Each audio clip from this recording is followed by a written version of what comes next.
Kalau kan ini kan biasanya kan kalau yang onsetnya usia 40-an, tapi kita mulai waspada itu usia berapa sih dok dengan penyakit Parkinson ini? Oke.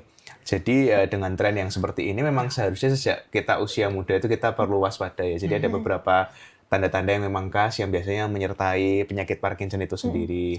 Nah tadi bicara kembali tadi terkait dengan polusi dan sebagainya tadi ya, itu kan masuk melalui hidung kita, melalui saluran pernafasan ya istilahnya ya.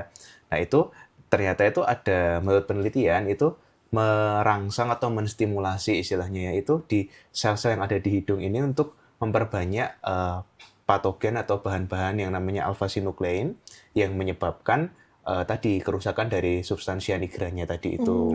Nah, kemudian ketika tadi bicara itu tanda-tandanya yang perlu kita waspadai, misalkan tadi sudah kita bahas tadi ada rigiditas ya. Rigiditas ini biasanya juga sering ada kaku bahu gitu. Tapi memang kaku bahu ini ya Sobat Sehat ini perlu diwaspadai. Jadi memang kita perlu memeriksakan ke dokter secara rutin supaya kita tahu apakah ini etiologinya itu karena kaku bahu yang karena peradangan di sendinya mungkin ya, jadi kapsulnya sendi itu terhambat gerakannya, atau memang gejala dari Parkinson ini. Kemudian juga dari tadi masking face ya, mukanya mulai berkurang ekspresinya, kemudian lambat gerakannya, bradykinesia itu ya.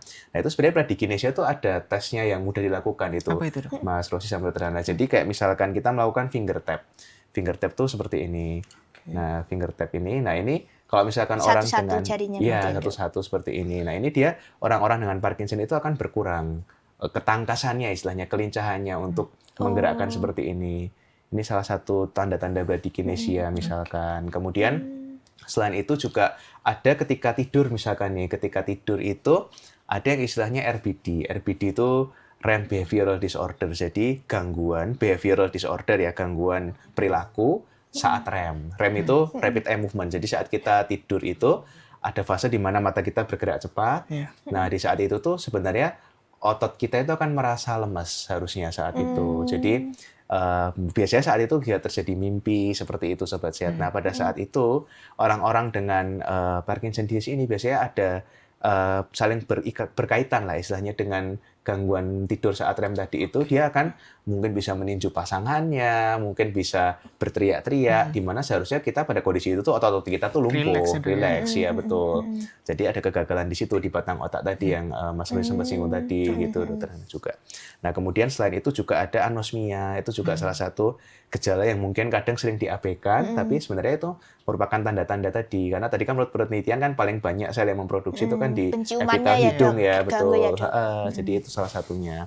Tapi memang kembali lagi ya Sobat Sehat, kita tidak boleh self diagnosis ya. Jadi nanti apa namanya anosmia karena pilek atau karena COVID, terus ternyata dikira udah nggak zaman COVID sih, udah nggak zaman COVID ya. Karena pilek tapi ternyata dianggapnya ini Parkinson gitu langsung gitu.